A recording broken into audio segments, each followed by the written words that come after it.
Had Shakespeare not become a playwright, he would have become a compulsive liar. The more we feel, the more we express, and the more we express, the more we create. Yatho hasta tato drishti. The activation of the medial prefrontal region, a thought was just planted into our head out of nowhere. Now the intellectual response and the visceral response affect each other. Family, friends, community, society. Popular perception often mixes up creativity and art. These people are also phenomenally imaginative. Eureka! Eureka! Eureka!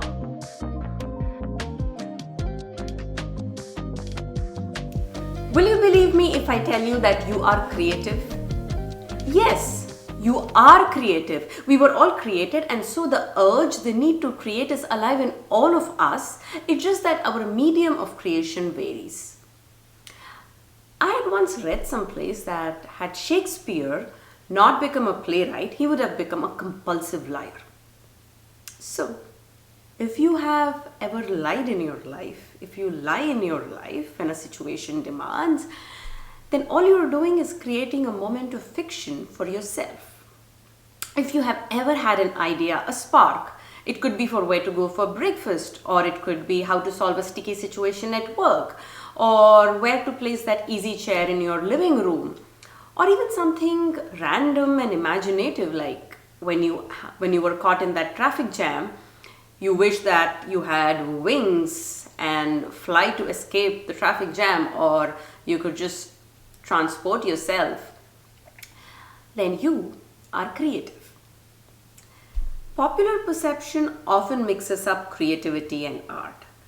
But really, every scientific discovery and invention is in fact a masterpiece of an outcome of consistently practicing creativity.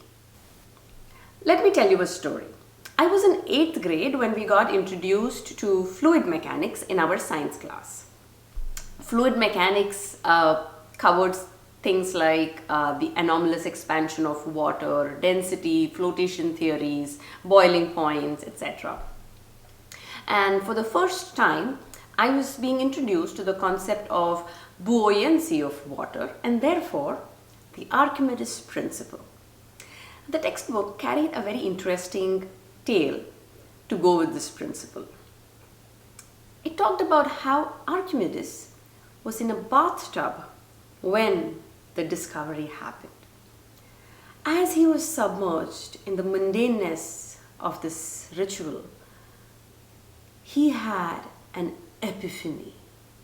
He was so overwhelmed and excited that, unable to contain his excitement, he ran out into the streets naked and he started screaming, "Eureka! Eureka! Eureka!" The textbook carried an illustration of a bearded man in a bathtub and another one of his backside running with his hands flung high up in the air, having his Eureka moment. We're all familiar with the Eureka moment, right? It was for the first time that I had heard this word epiphany. However, it wasn't until recently when I started to engage deeply with rituals and creativity that I understood what epiphany truly meant. But before we get to an epiphany, what is creativity? My simplest definition of creativity is that creativity is our ability to perceive. And the broader our ability to perceive, the higher is our creativity quotient. What does that mean? How do we perceive? We perceive with our senses. So in a way, the more we can perceive sensorially, the more creative we are. Now let me explain that. The more we perceive, the more we experience. The more we experience, the more we feel. The more we feel, the more we express. And the more we express, the more we create. And I wonder, actually I believe that is probably why art and creativity are often associated together, because art is one of the most accessible ways in which human beings express. But what does it mean to perceive more? Have you ever solved those puzzles where you had to identify 6 differences between 2 identical images? Or have you watched MasterChef where the participants are asked to do a taste test where they are blindfolded and they have to taste a gravy of sorts and identify every ingredient that went into that gravy? I'm sure we have all been in a situation where one of us has an eye for finer details, while someone can identify every sound in a song, or one of us is very sensitive to smells and we can smell even the faintest of odors. I feel that one of the most underestimated amongst this sensorial experiences is the experience of touch. All of this constitutes our ability to perceive. Now, our sensorial experiences are rarely ever isolated unless we deliberately isolate them. So effectively, our sensorial experiences are invariably multisensorial because multiple senses are engaged, and 2, intersensorial because these senses are constantly interacting with each other. Now, these sensorial experiences together elicit in us an intellectual or a visceral response. And an intellectual response is one that would make us think, to find logic, to reason, to analyze. And a visceral response would evoke emotions in us. It would make us feel a certain way. Now, the intellectual response and the visceral response affect each other. So the way we think can impact the way we feel, and the way we feel can also impact the way we think. And in essence, our intellectual responses and our visceral responses together determine how we experience life and how we make meaning of the world around us. So, it is important to find a balance between the two. Culture can inform and influence how we respond to a stimulus. Culture includes factors that influence culture include people that we choose to surround ourselves with, family, friends, community, society, school, work. Our culture is also determined by lifestyle factors and choices, including what we consume, what we eat, what we wear, what we read, social media, OTT, screen time. All of it affects the culture of our brain. A healthy culture is that where expression can thrive. One feels safe and comfortable to express freely in the moment, honestly. And a toxic culture is that which thrives on suppression. So where a person does not feel comfortable or safe to be able to express in the moment.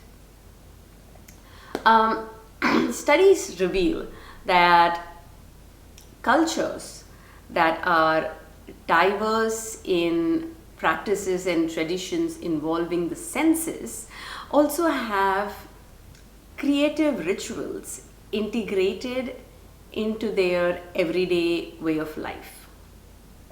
And people from these cultures who are engaged in these sensorial practices and creative rituals are able to regulate their emotions better than those who are not exposed to these rituals, and that these people are also phenomenally imaginative.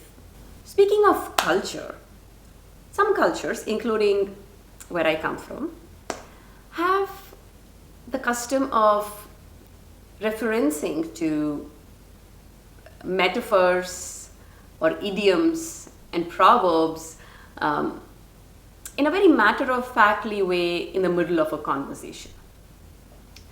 I remember Tata would do this often, and he would either come up with a little story or a one-liner from ancient times, nuggets of ancient wisdom, one could say.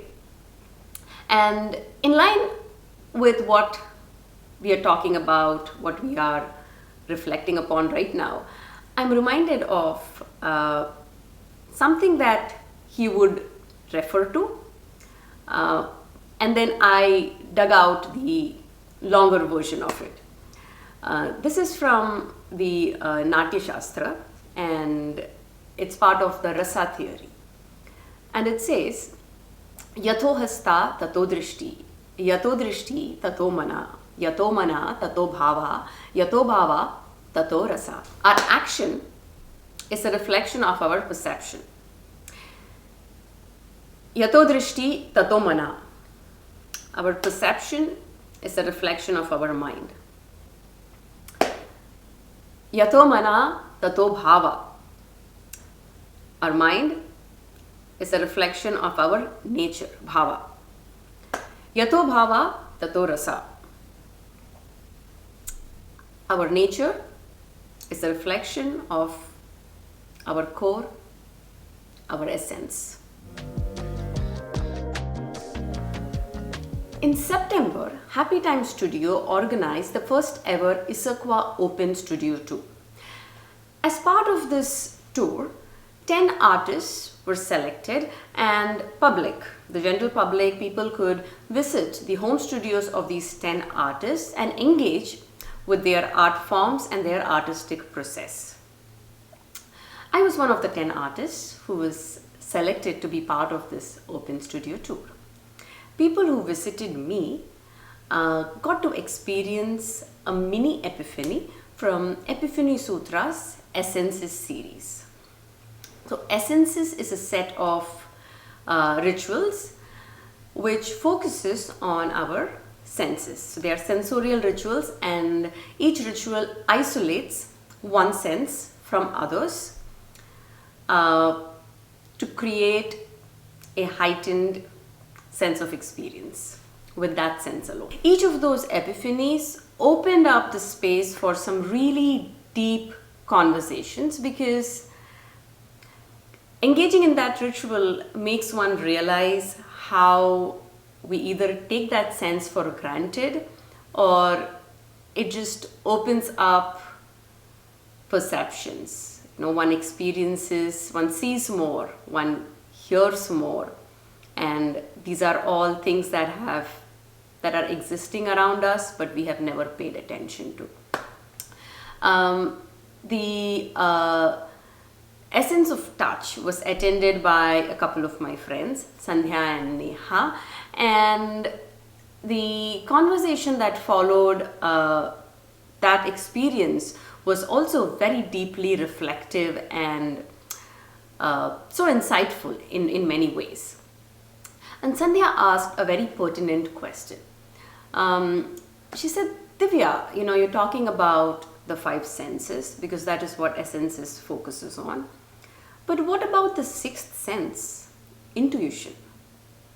And I am so glad she asked that question, because intuition is so integral to creativity. We have all experienced intuition. Some of us are more intuitive, some of us don't believe in intuition, but we have all experienced intuition. Trust your gut feeling. Your gut feeling cannot be wrong. We enter a room and something about that room makes us feel uneasy, or we are talking to a person and we are not able to say specifically, but something about that person makes us feel unsafe. Or imagine we are driving and something tells us that car in front of us is going to swerve in, and we brake just in time and that car swerves in. How did that happen? Intuition. So what is intuition exactly? That feeling where it feels like a thought was just planted into our head out of nowhere, and right. What is it?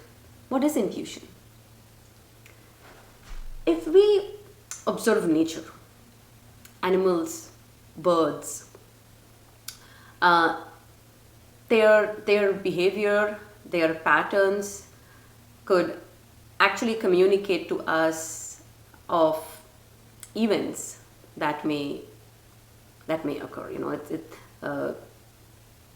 It was a common practice to observe animal and bird behavior to predict and forecast events like earthquakes, tsunami. You call them animal instincts. Intuition, also called as instincts or gut feeling or extrasensory perception or sixth sense. Let's imagine for a moment eliminating our sensorial perceptions. Do you think intuition could exist in the absence of our five senses? I have been exploring this idea of intuition for some time now, as I have always found myself to be rather intuitive, which prompted me to want to explore this in a deeper way. From whatever I have experimented with it, explored this concept, I have concluded that intuition is a combination of the six. Based on my studies and exploration of intuition, I have concluded that intuition, or the sixth sense, is a combination of our five other senses, or all other active senses in a case of sensory impairment. Intuition, or the sixth sense, is honed, nurtured, and strengthened by our experience across all other sensory dimensions. The more varied and diverse our experience across the other sensory dimension is, the heightened and more seasoned and nurtured our intuition becomes.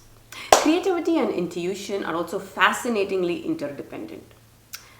Creativity by itself is intuitive, and creative practices, creative rituals strengthen and hone our intuition. Epiphany is one unique kind of intuitive experience. Have you ever been engrossed or completely lost doing something when suddenly you have that light bulb moment, a Eureka moment, where you suddenly have immense clarity about a completely different aspect of your life? That breakthrough moment is called an epiphany. It invariably happens when one is engaged in something ostensibly purposeless or mundane. It happens in a fraction of a second, in that moment when the brain attains a flow state of mind. So, what is a flow state of mind? Neuroscientists, psychologists define it as the activation of the medial prefrontal region, that area of the brain responsible for self-expression. The flow state of mind reduces activity in the prefrontal cortex and increases the alpha brain waves. This is exactly what happens when one attains a deep state of meditation. My definition of a flow state of mind is being present, being aware, being open to receiving, and being in a state of thoughtlessness. And when that state of mind is attained, it is highly possible to experience an epiphany, to have a creative breakthrough, or have that aha moment, which, when translated into action, manifest as discoveries, inventions, innovations, art, etc. Now, that is not to say that inventions and discoveries happen because of one random epiphany, and artists don't conjure out of thin air. They receive what they persevere.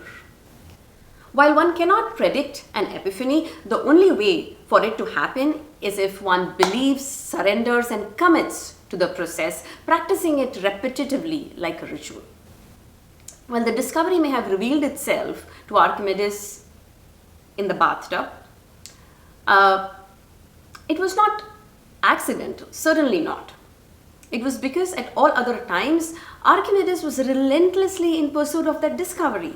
And in this moment, he had surrendered completely to the mundaneness and the ritual of the bath, which facilitated a flow state of mind, a state of thoughtlessness, where his biases and his ego did not stand in his way of finding clarity, and clarity found him. The Alchemist by Paulo Coelho is one of my favorite all-time books. And I'm reminded of a quote, also one of my favorite quotes. And I want to leave you all with that quote as an offering for you to reflect upon, perhaps even embrace for the upcoming new year. What you seek is seeking you too.